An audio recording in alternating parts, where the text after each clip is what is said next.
Buenos días, buenas tardes, buenas noches. Bienvenidos y bienvenidas a un nuevo episodio de Prince Podcast. Esta semana, como todas las semanas, traemos un referente en la comunicación.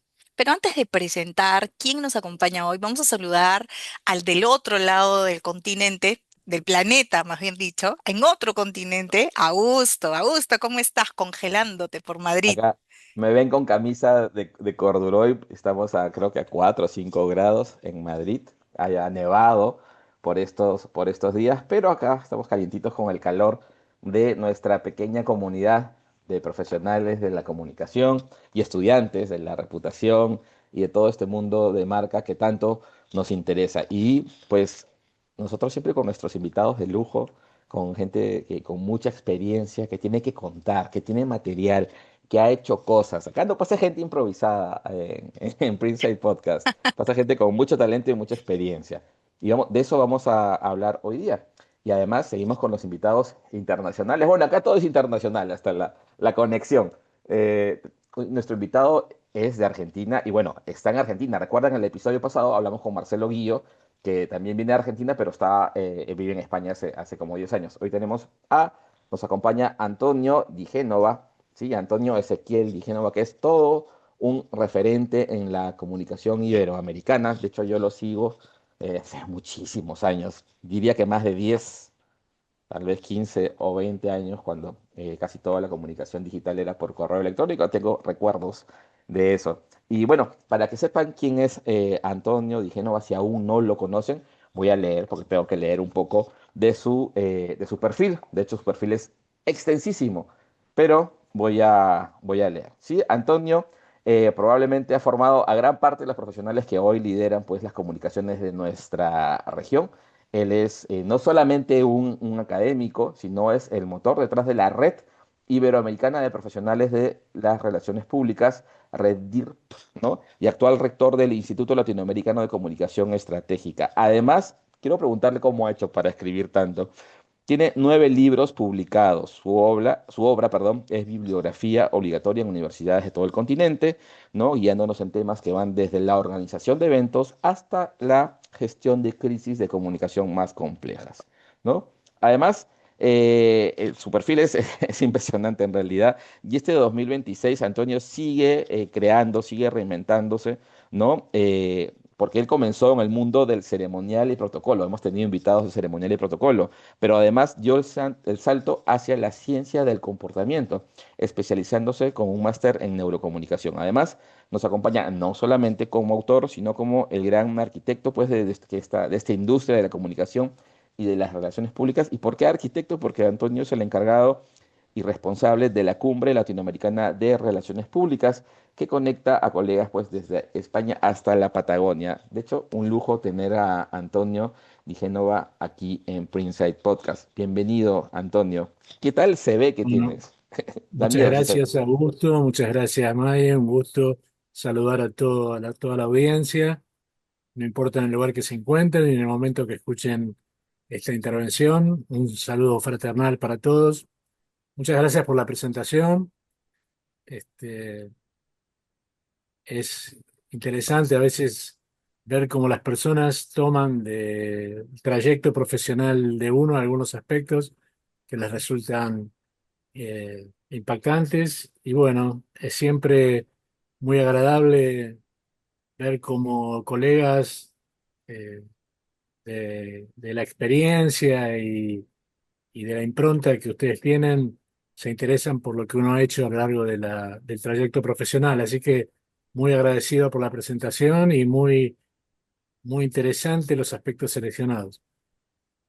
Bienvenido, estamos felices de tenerte por aquí y vamos a empezar. Yo quiero empezar haciendo algunas definiciones importantes que nos ayudes, porque hay términos que se han puesto muy en tendencia, como son Ujú. la neurocomunicación y la ciencia del comportamiento. Y aprovechando que tenemos un experto aquí, quisiera que nos ayudes a definirlos, porque muchas veces usamos términos a diestra y siniestra y no los adaptamos bien a lo que realmente son. Bueno, mira, hay toda una ola creciente, por supuesto, del desarrollo de la neurociencia y de la psicología del comportamiento y de los expertos de la economía del comportamiento, fundamentalmente el área de marketing. Yo me oriento fundamentalmente en el campo de la comunicación estratégica, pero en definitiva, para simplificar, porque de eso se trata, la neurociencia no es más que el desarrollo de las herramientas de gestión científicas vinculadas con el cerebro y con y con todo el aparato neurológico de las personas que nos permiten tener información precisa de cómo funciona nuestro cerebro en los procesos de toma de decisión, fundamentalmente, que son los que más nos interesan. Y hemos podido observar con este desarrollo tecnológico que cada día es más profuso y está más al alcance de los comunicadores, de alguna manera vino a poner luz sobre un tema que ya sospechábamos, que es que las personas tenemos un comportamiento eminentemente emocional. Sabemos manejarnos racionalmente, tomamos decisiones racionales, pero está claro que cuando se hacen mapeos de nuestro cerebro, en el momento de toma de decisiones, lo primero en encenderse en ese proceso son las áreas límbicas de nuestro cerebro, ¿no? Tiene que ver con las áreas emocionales, emotivas. Esto significa que de alguna manera aún los comportamientos más racionales están, no digo condicionados, pero sí están de alguna manera moldeados por el aparato límbico, por las emociones de ese ser humano. La frecuencia es imperceptible, pero así sucede. Por lo tanto, esta reivindicación de los aspectos emocionales del ser humano nos pone en una situación de privilegio a los que nos dedicamos a la comunicación. Pues la comunicación siempre había sido, de alguna manera, eh, había tenido digamos, una consideración menor respecto de otras disciplinas, puesto que no había información empírica que pudiera, de alguna forma, ser categóricos en las cosas que afirmábamos. Lo sospechábamos, está claro, porque conocemos al ser humano, porque conocemos sus comportamientos, porque nos esforzamos por comunicarnos, y ese esfuerzo por la comunicación nos ha hecho expertos en las emociones humanas y sabíamos que las emociones eran un aspecto clave, pero hoy la neurociencia y la ciencia nos ha puesto en evidencia este factor y hoy ya nadie puede dudarlo seriamente, porque hay suficiente evidencia empírica para demostrar que la comunicación y que la conducta humana tiene un fuerte arraigo emocional. Como, como dicen los especialistas, como dice Antonio Damasio, por ejemplo, un referente en la neurocomunicación a nivel mundial, los seres humanos somos seres emocionales que razonamos. Me parece extraordinario. Esto quiere decir que somos personas que sentimos, sintientes, personas que somos sensibles, personas que valoramos los aspectos sentimentales y emocionales y que además somos capaces de razonar. Pero es imposible razonar sin o desprendiéndose del aparato límbico que nos define como seres humanos. Interesante.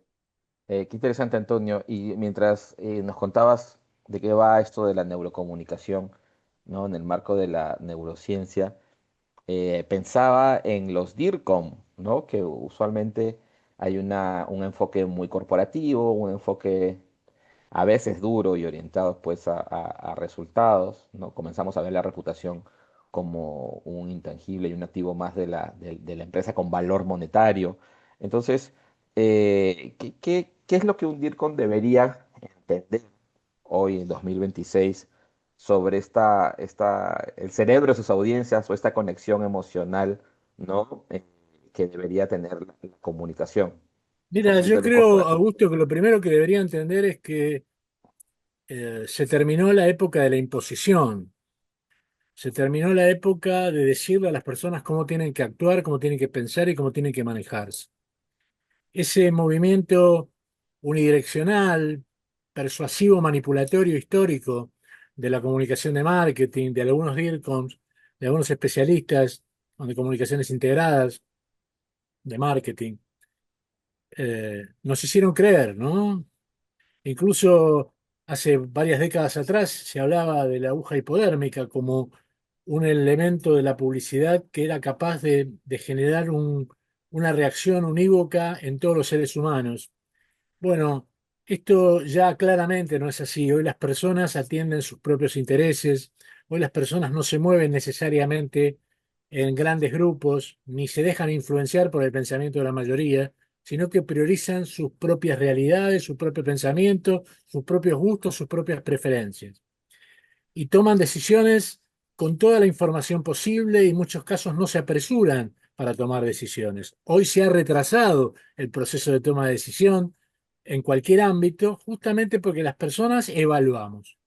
Evaluamos alternativas, evaluamos conformación, promesa, evaluamos muchos aspectos que tienen que ver no solo con el precio de un producto o un servicio, sino fundamentalmente por el nivel de seguridad que ese producto, ese servicio nos remite, no solo con la compra, sino de su compromiso con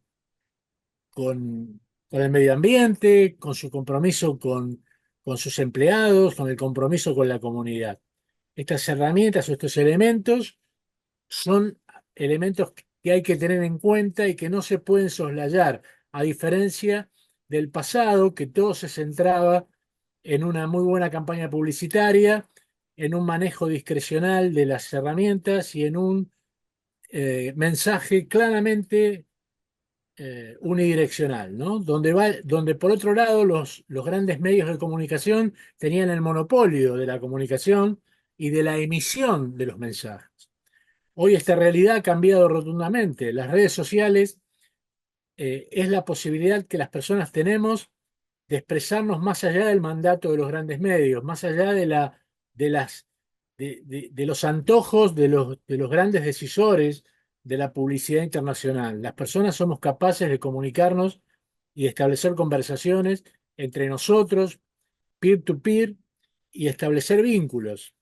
La red que yo presido, Redir, es un ejemplo claro de cómo se debe trabajar en este momento. Y esto no lo aprendí yo porque soy un iluminado, sino que lo aprendí de la neurociencia, de nuestras neuronas.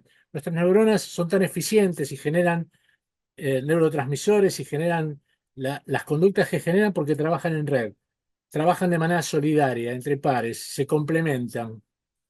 Entonces tenemos que aprender del sistema neuronal, de cómo funciona y también trabajar de esa manera, colaborativamente, impulsando el conocimiento y compartiendo el conocimiento. La clave actual del desarrollo de una organización de cualquier tipo es su capacidad, por un lado, de aprender, como dirían, como dirían los grandes especialistas de la comunicación, Peter Senge, por ejemplo, en aprender y por otro lado, en compartir conocimiento. Esto es clave. ¿Por qué escribí tantos libros? Por algún momento decías, porque quiero compartir conocimiento, porque me interesa que las personas puedan acceder a ese conocimiento al que yo accedí o a esa síntesis a la que accedí, que pueda hacer críticas y que pueda evaluar qué es de todo eso que le interesa o qué puede aplicar.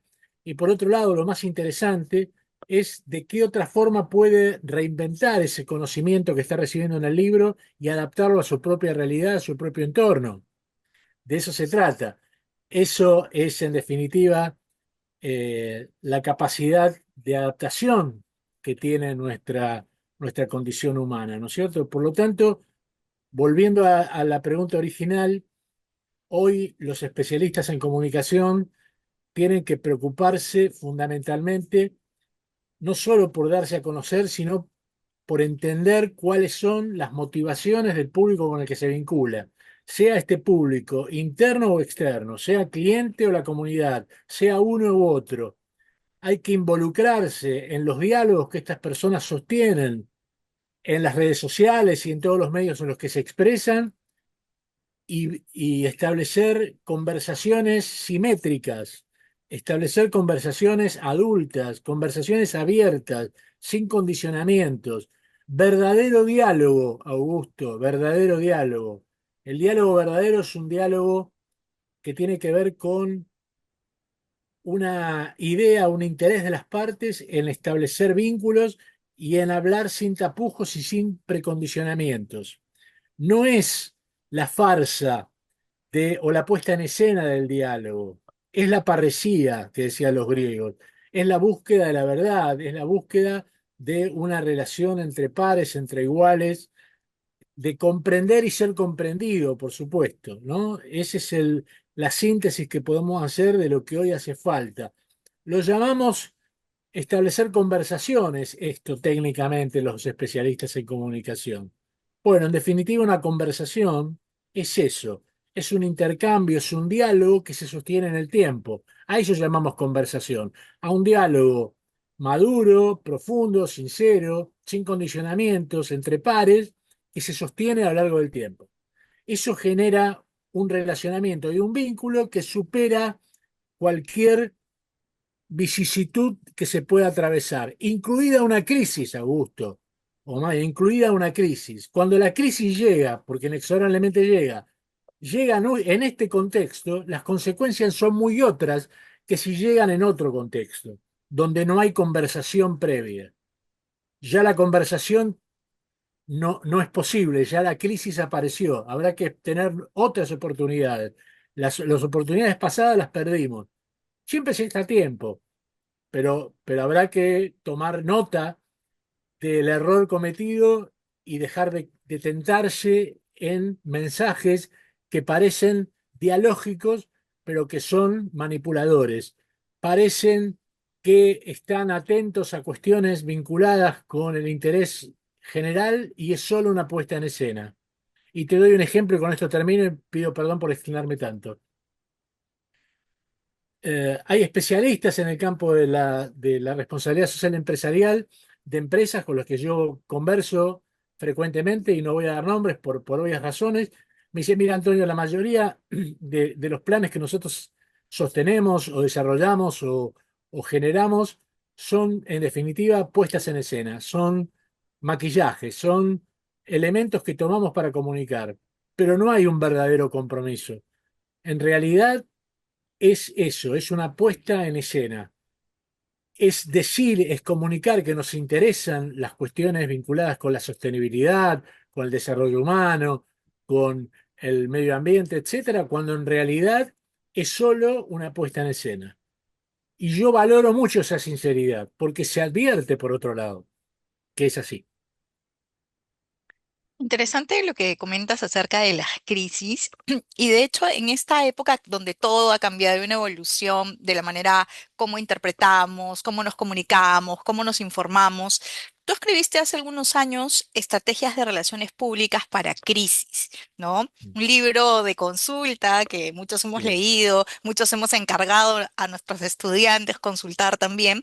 Pero sí. si tuvieras que reeditar hoy en día, 2026, este libro, ¿qué capítulo le agregarías hablando y teniendo en cuenta temas de IAS, de polarización social, entre otros? Es una muy buena pregunta, es una muy buena pregunta y la verdad es que me mueve la siguiente reflexión. En principio, si bien no hace mucho escribí este libro, apenas un poco menos de 2 años, sin embargo, 2 años en la actualidad es una enorme cantidad de tiempo. No pasaba eso cuando yo era un jovencito, 2 años era absolutamente nada, prácticamente que no se movía la aguja. Ahora en 2 años pasa tanto que es asombroso lo que sucede. Y yo creo que lo que sucede fundamentalmente en estos últimos 2 años, desde que yo escribí ese libro, que ya estoy trabajando en una nueva edición, porque en algunos de los libros ya llevo 3 ediciones de mis libros. En esta segunda edición del libro de Crisis, seguramente aparecerá lo que en el horizonte asoma como la gran crisis futura de la humanidad, que es el desplazamiento de la mano de obra de las personas en manos de la inteligencia artificial. La inteligencia artificial está generando un cambio profundo en las condiciones de trabajo, en el desarrollo humano, en las posibilidades, y también está generando una crisis y un riesgo y un desafío enorme respecto de qué va a pasar con la enorme cantidad de personas que hoy se ganan el pan con el sudor de su frente en fábricas, en establecimientos, en industrias, que cada vez requieren menos mano de obra y cada vez más esa mano de obra es reemplazada por inteligencia y por mecanismos artificiales o por maquinarias, que generan expansión y generan desarrollo. Pero estamos frente a una crisis notable. En la Argentina se está observando claramente. Cada día o cada mes se pierden en la Argentina, en estos últimos años, no tiene que ver con este gobierno particularmente, no hablo de política, hablo en general, ¿no? De tendencias que se observan, que es entre 28 y 30 empresas, pequeñas y medianas o grandes empresas, cierran por mes en la Argentina. Y no se abren otras tantas de las mismas características.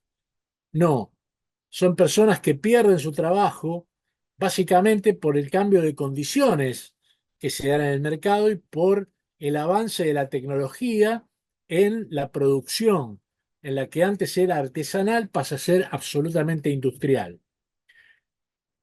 Y este desplazamiento genera graves problemáticas, porque las personas desplazadas son personas que no tienen enorme cantidad de oportunidades de reinsertarse en el mercado laboral y las vemos pululando por plataformas, llevando gente con el auto de un lugar a otro, llevando pedidos de un lugar a otro de lo que consumen las personas, o vaya a saber de qué otra manera ganándose el pan, pero de ninguna manera puede lograr reemplazar esos trabajos que eran relativamente bien remunerados una vez que la tecnología avanzó, los pierden y difícilmente los pueden recuperar. Y no solo en el mercado local, sino tampoco en el mercado internacional. Esta realidad es una crisis que tenemos que atender, que todavía está en sus orígenes y todavía hay tiempo para actuar, pero hay que tomar cartas en el asunto de una manera inteligente, de una manera integral, entre todas las fuerzas productivas e inteligentes que operan en los mercados y a dejar de hacernos los distraídos de que hay cosas que no pasan. Les doy un ejemplo y también vuelvo a pedir disculpas por extenderme en la respuesta, pero digo, doy un ejemplo que me parece eh, muy elocuente. Hay políticos, altas responsabilidades, políticos que llevan adelante altas responsabilidades de los poderes ejecutivos de algunos países que niegan el- el tema del clima, del deterioro del clima y de las condiciones atmosféricas, ¿no? Niegan que esto esté pasando, ¿no? Que haya una crisis vinculada con el medio ambiente. Y esto es querer tapar el sol con las manos, decir que algo no pasa con la tonta pretensión de que por decirlo no suceda, es simplemente una ingenuidad. El cambio climático es una realidad, está generando serios problemas de sequías, e inundaciones y alteración de la vida de miles de ciudadanos en todos nuestros países y es producto de la falta de eh, acciones concretas para evitarlo. El desarrollo industrial indiscriminado generó unas consecuencias que hoy no podemos frenar. Y lo que parecía muy lejano, como los propósitos o los objetivos del 2030 Naciones Unidas, están ahí, estamos a nada, y la verdad es que en la mayoría de los objetivos se han dado pocos o ningunos pasos en el sentido correcto. Bueno, ya no hay más tiempo, ya no hay más tiempo. Eh, la Ya se falta pasó de, ese de reloj. tiempo es justamente la falta de un recurso crítico. Y esa es, me parece, la peor de las crisis que tenemos que afrontar. Es cierto lo que dices, ya es el reloj el reloj del fin del mundo, creo que se llama, ¿no? Ya se acabó. Antonio, haciendo un paréntesis en el tema de crisis, porque todo lo que estás comentando nos hace reflexionar, tanto Maggie como yo somos docentes de educación superior. ¿Qué debe saber? ¿Cuáles son los saberes, las habilidades, todo lo que los estudiantes necesitan tener para salir a este mercado? Desde tu experiencia, qué debe saber un joven profesional de la comunicación para enfrentarse a todo lo que has dicho? Bueno, interesante pregunta también. Hay cierto desconcierto en los estudiantes, ¿no? Yo puedo observarlo, incluso en los profesionales egresados, en los jóvenes egresados, y hay un reclamo recurrente a las universidades que no los han sabido advertir a tiempo de las verdaderas demandas que el mercado tenía y de cómo afrontarlas, ¿no? Tenemos una realidad en el campo de la comunicación, las relaciones públicas en la Argentina y en Latinoamérica, que es que solo en promedio un 10% de las personas que egresan terminan ejerciendo de una u otra manera la profesión que estudiaron. Esto es gravísimo, es gravísimo. Eso significa que hay un déficit en la formación de nuestros estudiantes. Esto es grave porque estamos hablando de personas que se reciben. Imaginen esto, el caos que sería aplicado al campo de la medicina, que el 90% de los médicos que egresan de una universidad de medicina en un país no ejerzan porque no están en condiciones o no saben qué hacer, o no hay mercado para tomarlo. Sería un tema central de los medios de comunicación. Bueno, eso pasa con, con cantidad de materias vinculadas con la comunicación. Entonces, primera reflexión. Hay que ayornarse y hay que replantearse las currículas, las mallas curriculares, los propósitos de hoy por hoy de la comunicación y de lo que le enseñamos a nuestros estudiantes. Les doy un ejemplo. Todavía se discute en buenas partes de Latinoamérica si seguimos denominando relaciones públicas a las relaciones públicas o le cambiamos de nombre. Si las llamamos relaciones públicas institucionales, si las llamamos comunicación organizacional, comunicología como los mexicanos, y un montón de palabras que en realidad son distintas acepciones para denominar la misma cosa.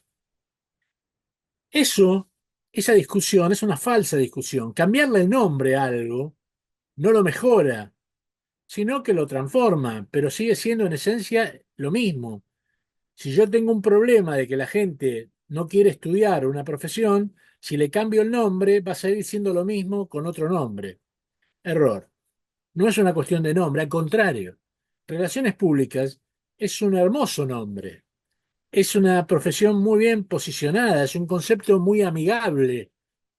Muchas personas no saben qué es, sin embargo no les disgusta el concepto. Es un concepto que tiene buena prensa, es un concepto que las personas, aún sin saber de qué se trata, les resulta agradable, porque lo relacionan con interactuar, con relacionarse con personas, y no está mal, y no está mal esa comprensión primaria que hacen de la profesión. Incompleta, pero en definitiva un buen concepto, relaciones públicas, pero que solo ya no tracciona, que solo ya no es suficiente.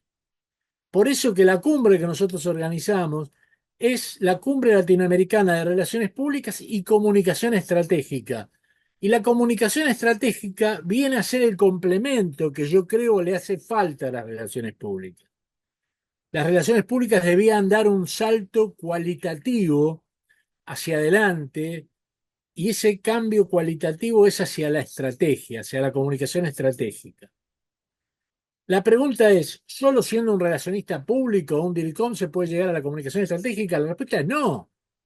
Hay personas de distintos campos que acceden a la comunicación estratégica, el diseño de, de la administración, del marketing, de recursos humanos, en fin, se puede llegar de distintos lugares a la comunicación estratégica, pero creo que nosotros, los especialistas en comunicación institucional, relaciones públicas, tenemos una ventaja comparativa inicial muy potente, que es que ya sabemos de qué se trata, tenemos esa sensibilidad para comprender la importancia de la comunicación y de darle a la comunicación el lugar estratégico que corresponde. Ahora bien, y con esto concluyo la respuesta. Primero lo primero, ¿no? Primero lo primero.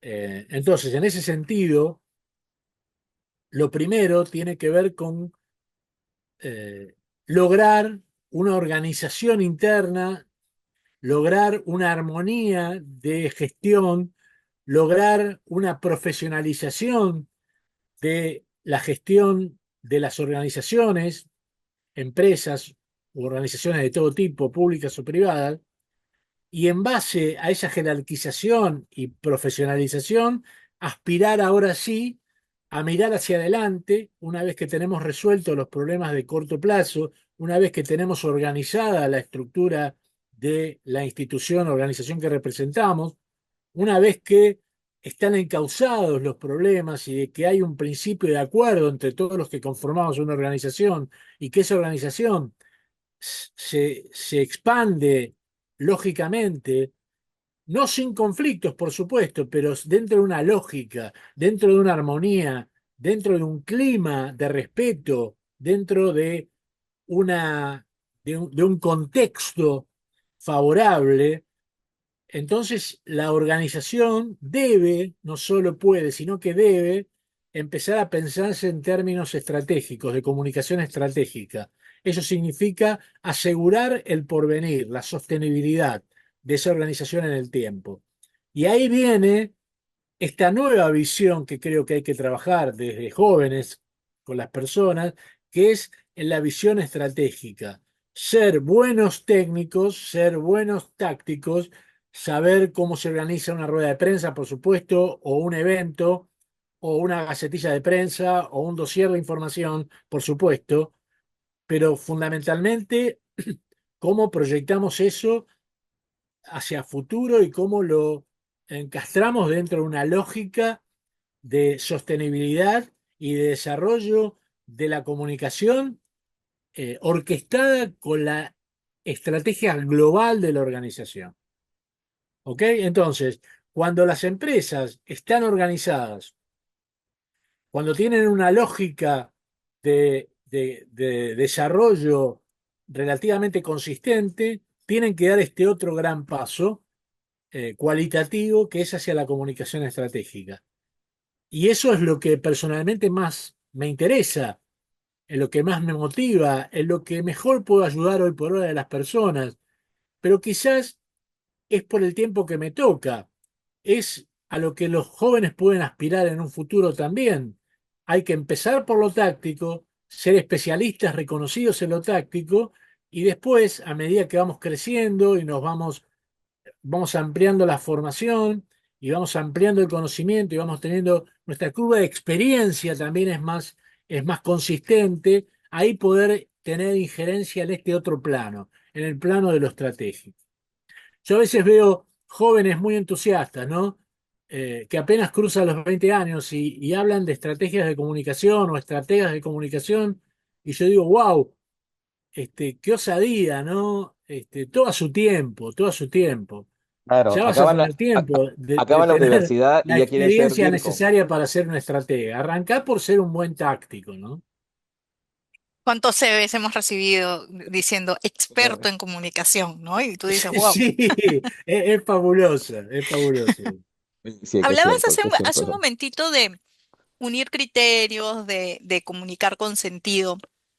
Y hablabas de la cumbre latinoamericana que presides, que organizas desde hace algunos años. Cuéntanos un poquito acerca de ello, de qué se trata, si es abierto, si se puede participar. Compártenos eso, por Sí, favor, por Antonio. supuesto, por supuesto.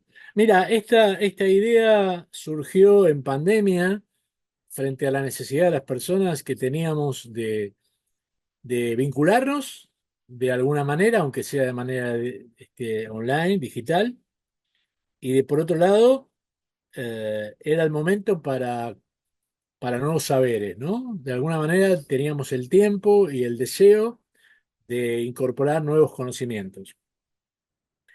Por eso hicimos durante 2 años, los 2 años principales de pandemia, hicimos la primera y la segunda edición de la cumbre y fue un éxito maravilloso, rutilante. La cantidad de personas que participaron de manera virtual fue enorme. Y ahí establecimos una base de colegas que fuimos desarrollando a lo largo del tiempo y después ya de manera híbrida, entre presencial y virtual, fuimos desarrollando varios temas vinculados a la profesión y siempre a esa base de profesionales le hemos sumado otros profesionales que enriquecen los puntos de vista. O sea, la cumbre es un núcleo de colegas que siempre desde otro punto de vista van ampliando conocimientos, pero desde una lógica de comprensión y de actuación profesional, y a ese núcleo duro le vamos agregando profesionales de cada uno de los países que vamos desarrollando la cumbre, pero además también de colegas de otros sitios que se van sumando porque tienen valor para agregar, ¿no? Entonces, ahí hay un equilibrio entre los que históricamente te vas a encontrar que participan de la cumbre y de los nuevos que también tienen aportes para hacer y que después ya no se transforman en nuevos, también se van sumando a, a la nómina de profesionales que participan de la cumbre. Y siempre con un criterio, que es un criterio amplio, participativo, y es un criterio que tiene que ver con el compartir conocimiento. Incluso las personas que por alguna razón no pueden pagar, no pueden abonar una inscripción, sea presencial o online, tienen la ventaja exclusiva en nuestra cumbre, que no vas a encontrar en ningún otro evento de comunicación, que pasado poco tiempo después, todas las ponencias las podés observar de manera gratuita en el canal de YouTube de nuestra red. Y eso es valor. Eso significa priorizar el conocimiento y el desarrollo. Las personas que pueden seguramente van a estar presentes, como estuvieron en Honduras, como estuvieron en Costa Rica, como estuvieron en Monterrey y como estarán seguramente en Buenos Aires, porque la verdad que participar presencialmente de los eventos es una experiencia maravillosa, porque tiene que ver con un compartir, con una cofradía, con un sentimiento de colaboración que se da solamente cuando se puede participar de manera presencial. Sin embargo, también la participación en tiempo real online, nosotros la hemos transformado en una experiencia enriquecedora y en una experiencia que es digna de ser vivida, porque no solo transmitimos y dejamos la transmisión que llegue a las personas, no, tenemos un tratamiento especial con las personas que tienen participación online para que se sientan a gusto, para que se sientan interpretados, para que puedan hacer preguntas, para que puedan participar, para que puedan generar también networking entre ellos. Entonces se genera un vínculo entre los que están presentes y los que están online, que es increíble y que esa química que se produce es indescriptible y es muy gratificante. Qué bueno, Antonio. Ojalá pudiéramos ir, pero si no vamos físicamente, nos conectaremos Vamos online. a coordinarlo y a ver si podemos agendar. Un Sería saltito ahí. un Ojalá, sería saltito de ahí a fabuloso. Buenos Aires, creo que Por su- sí. a nadie le cae mal. Antonio, la bajada de esta sexta cumbre latinoamericana de Relaciones Públicas y Comunicación Estratégica, RESA, Relaciones Públicas con propósito. ¿Cuál es Ujú. tu enfoque o tu visión del propósito? Porque, a ver, es una palabra, un término que cada vez lo vemos más y ya decía, ¿no? Marcelo Guío, nuestro invitado anterior, ¿no? Que cuando algo ya se vuelve muy cotidiano, muy mainstream, como que pierde algo de valor o ya es muy manido, ¿no? Se usa mucho y de repente se queda sin fondo. ¿Cómo enfocas el propósito en la aplicación de las relaciones Mira, un públicas poco te para lo eso? adelantaba sin querer en las intervenciones anteriores, ¿no? Cuando hablamos de relaciones públicas con propósito, estamos hablando de ser consistente con las acciones que promovemos, de ser consistentes con el valor que le queremos dar a esas acciones en beneficio de los públicos para los que las desarrollamos.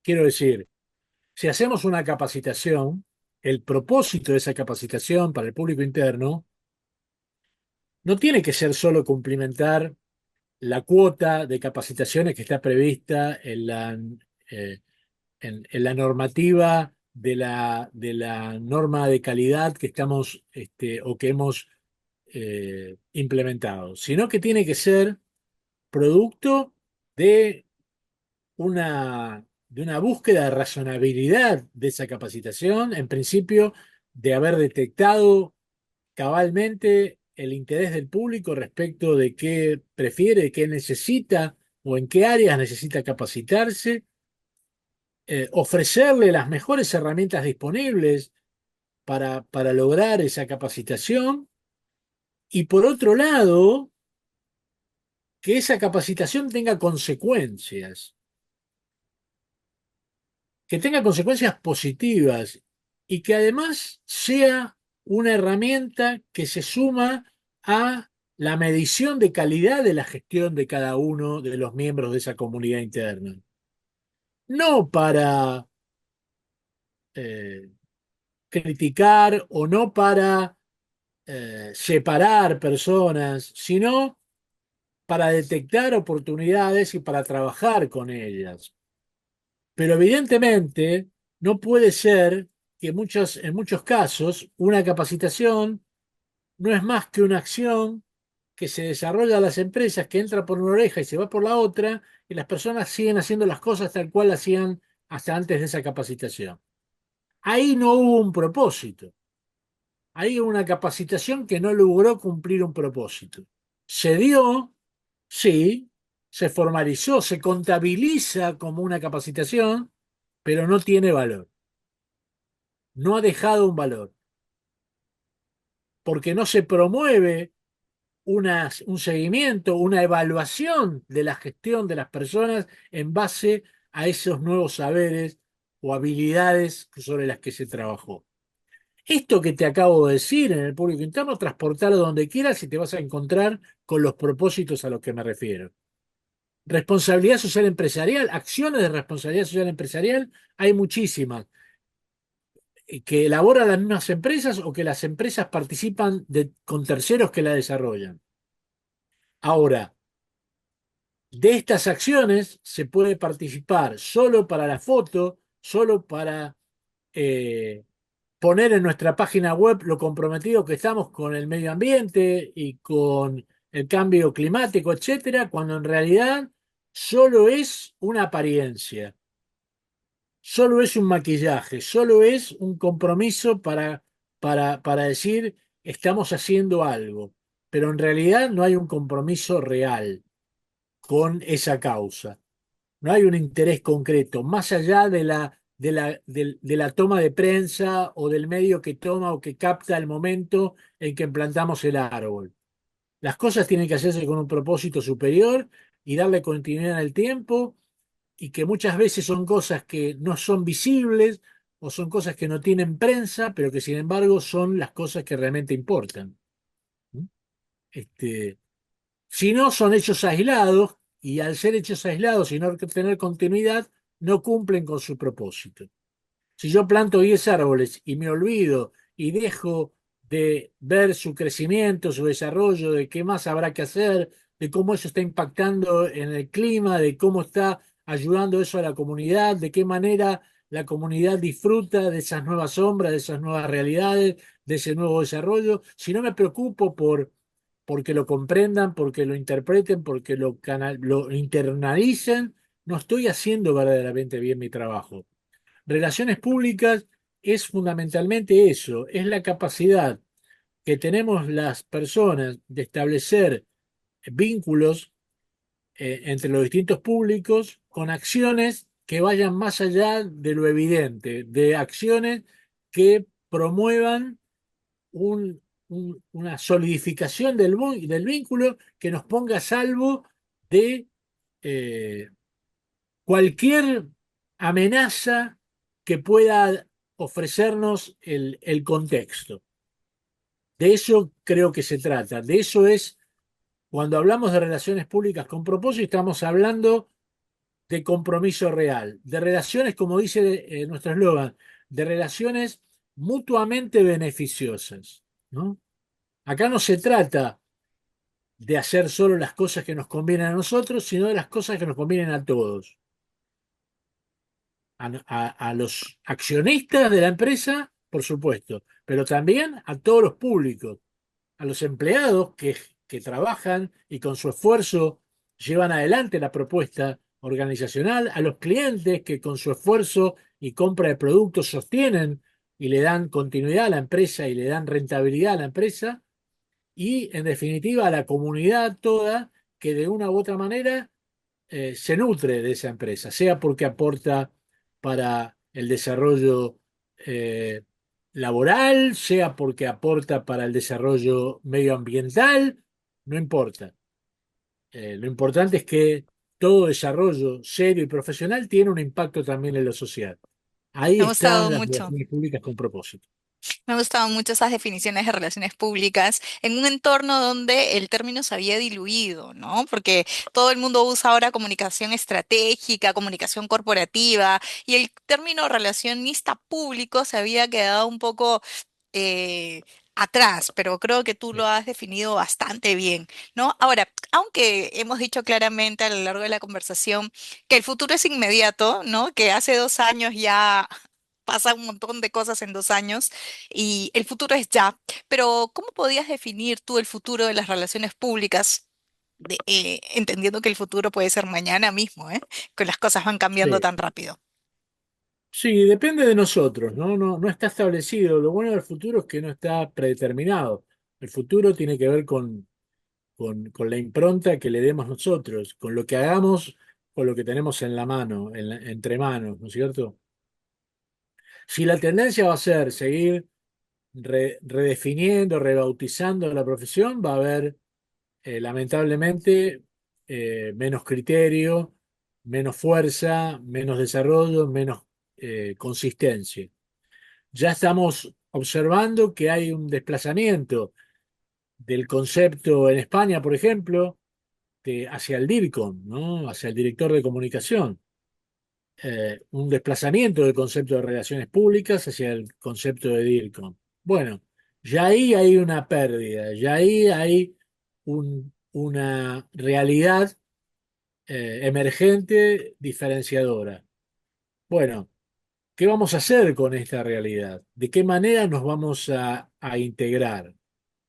En Argentina se está dando un paso interesante entre estas dos realidades, ¿no? Entre los DIRCOMs de las grandes empresas, los especialistas en comunicación y los relacionistas públicos que la Argentina probablemente tienen en sus manos fundamentalmente lo que es relaciones institucionales, eh, y hay una simbiosis, hay un trabajo en conjunto entre el Consejo Profesional de Relaciones Públicas y los DIRCOMs organizados en los DIRCOMs de Argentina. Están empezando a trabajar de manera conjunta eh, muchos campos, y esto me parece inteligente. Yo no creo que un nombre se imponga sobre el otro, pero en definitiva eh, son maneras de reconocerse mutuamente como acciones que tienen más puntos en común que diferencias. ¿Ok? Y yo creo que hacia futuro el concepto de relaciones públicas va a estar más vinculado con la comunicación institucional, fundamentalmente la comunicación institucional, y el DIRCOM fundamentalmente con la comunicación comercial. Pero bueno, habrá que verlo. Saber cómo se planta el futuro, que como tú lo has dicho, nadie puede predecir a ciencia cierta la totalidad del futuro que vamos construyendo Totalmente. pues con nuestras acciones y decisiones diarias. Y yo quiero, ya llegamos al final de este episodio que se ha pasado volando, ya vamos casi una hora. Eh, Antonio, quiero que invites a nuestra comunidad a la sexta cumbre con tus palabras y ya nosotros vamos a dar los datos acá en el blog post y también acá en postproducción. Así que todo tuyo el micro para cerrar este episodio. Sí, la verdad es que estamos trabajando de una manera muy intensa eh, en esta próxima cumbre, en la cumbre sexta que va a ser en Buenos Aires, en el Regente Palace Hotel, en un hotel céntrico de la ciudad de Buenos Aires, histórico, un hermoso hotel. con un salón principal que es el Salón Imperio para más de 400 personas, pero además va a haber talleres paralelos en salones muy importantes también. Ambos eventos se van a transmitir, tanto las plenarias como los talleres se van a transmitir por streaming. Esto es una novedad también importante. Antes solamente eran las plenarias, ahora también los talleres. Los talleres nos están dando grandísimas satisfacciones porque es la posibilidad dentro de un marco academicista como es una cumbre, que haya espacio para trabajar con los participantes sobre cuestiones prácticas, ¿no? Porque un taller es eso, un workshop es la posibilidad de que un especialista pueda bajar un tema a un campo concreto y poder discutir, eh, trabajar y desarrollar el tema junto al resto de los participantes, ¿no es cierto? Entonces, la verdad es que se ha conformado además un programa muy sólido, muy atractivo, muy atrayente, eh, muy amplio en los temas que están previstos, y creo que en definitiva es la gran oportunidad que tenemos de eh, aumentar el profesionalismo, de aumentar nuestro caudal de conocimientos. Hoy se producen conocimientos de manera permanente y hay que estar actualizados para poder estar a la altura de la exigencia de los mercados y de nuestros clientes. Eso me parece fundamental. Y para eso hay que estudiar, hay que leer, hay que prepararse, hay que asistir a la universidad, hay que tomar posgrados y también hay que asistir a los eventos académicos. Los eventos académicos, como una cumbre, un congreso, son instancias que hay que aprovechar, son instancias que hay que experimentar, sea presencial o virtualmente, porque son enriquecedoras, porque durante 2 días uno se transforma en el centro del universo, la profesión se transforma en el centro del universo, y en esa centralidad todos discutimos, todos aportamos de una u otra manera y salimos fortalecidos. De cada cumbre que se realiza, yo me siento fortalecido por las cosas que aprendo, por los contactos que genero. El mundo es un mundo de relaciones, ya lo decía John Maxwell, ¿no? El mundo es un mundo, el poder tiene que ver con las relaciones. Las relaciones es poder. Y para tener relaciones hay que promoverlas. Y una cumbre, un evento de este tipo, es una excelente oportunidad de establecer contacto, de establecer vínculos para las personas que participan presencialmente, pero también las que participan de manera virtual.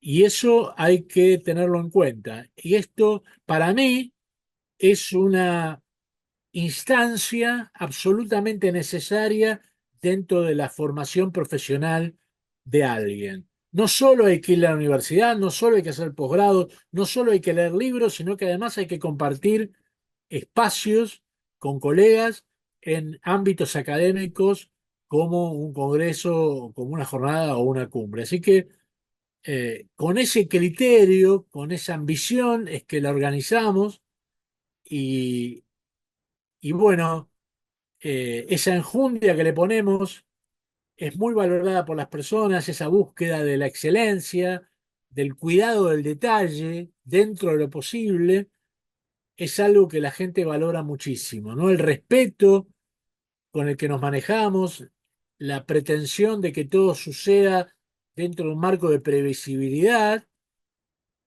nos hace diferentes, hace que las personas nos seleccionen. Y termino con esto. Están viniendo grupos de personas de distintas partes de Latinoamérica. No voy a nombrar a unos por sobre otros, pero ya están conformándose grupos de distintos países de Latinoamérica para asistir. Uno de estos grupos, que ya son más de 30 personas que van a venir a Buenos Aires, me decían, Antonio, llegó el momento de ir a la cumbre de Redir. En los años anteriores hemos ido a otros congresos, y todo el mundo nos habla de la cumbre y nosotros estamos en otro lugar en lugar de estar en la cumbre. Bueno, no queremos que nos pase más eso. Nosotros también queremos estar en la cumbre. Y me pareció increíble eso, que las personas te seleccionen, que las personas te busquen, que las personas te reconozcan. Eso es misión cumplida. Eso es no lo que yo digo, porque lo que yo digo es lo que yo quiero. En cambio, la reputación es lo que las personas dicen de vos, independientemente de lo que tú creas. Y eso es maravilloso, eso significa que uno va por el buen camino. Así que más responsabilidad todavía para tratar de que la experiencia de Buenos Aires del 4 y 5 de septiembre próximo sea, sea eso, una experiencia enriquecedora y bueno, y que pueda perdurar en el tiempo y que sea un hito que todos recordemos con el paso de los años. Buenísimo. Y eso justamente, pues, es relaciones públicas, ¿no? Que terceros, que los demás hablen, ¿no? Sobre, de forma positiva, sobre lo que hace la marca, en este caso Antonio y todo el respaldo de las corporaciones y de las marcas pues, que tiene en este congreso en esta cumbre, perdón, de relaciones públicas. Y a ustedes los invitamos a visitar cumbrerrpp.com.ar de Argentina, ¿ya? Para que se puedan inscribir en la sexta cumbre latinoamericana de RPP, de Relaciones Públicas y Comunicación Estratégica, que se va a realizar el 4 y 5 de septiembre de 2026 en Buenos Aires, Argentina. Ya saben, visiten, igual lo vamos a poner en nuestro blog post, el enlace y en nuestras redes para que puedan participar, ya sea presencial o de forma digital en esta cumbre. Y ya, Maggie, se acabó, ¿no? Se acabó de hacer una Este conversación episodio. fabulosa y bueno, Buenos Aires en septiembre siempre es un buen plan, así que vamos a tratar de coordinar agendas y si no, virtualmente también es una muy buena opción.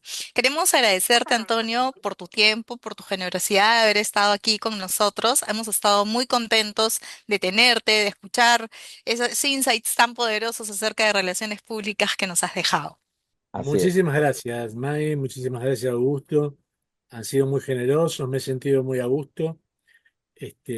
Normalmente soy locuaz, pero no tanto, así que eso tiene que ver con la calidad de las preguntas y tiene que ver con el interés con el que ustedes me escucharon y eso hace que uno se entusiasme y eso hace que uno dé el máximo posible en una actividad como esta, que es una actividad tan interesante y que llega a tantas personas en distintos momentos.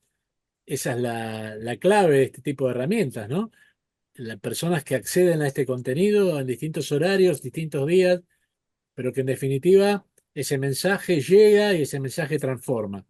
Si eso sucede, hemos cumplido el propósito, ya que hablábamos de propósito. Y Muchas que así gracias. sea.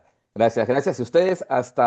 Gracias Antonio, gracias a ustedes por acompañarnos en este episodio 95. Ya nos acercamos al episodio 100 de Prince Eye Podcast. Vamos a ver con qué nos sorprendemos en el episodio número 100 de esta octava temporada. Así que ya saben, a inscribirse en la sexta cumbre de Relaciones Públicas y Comunicación Estratégica con muchísimos profesionales. Y gracias Y con y nos vemos. ustedes, nos vemos la próxima semana. Chao, chao. Muchas gracias. Chao.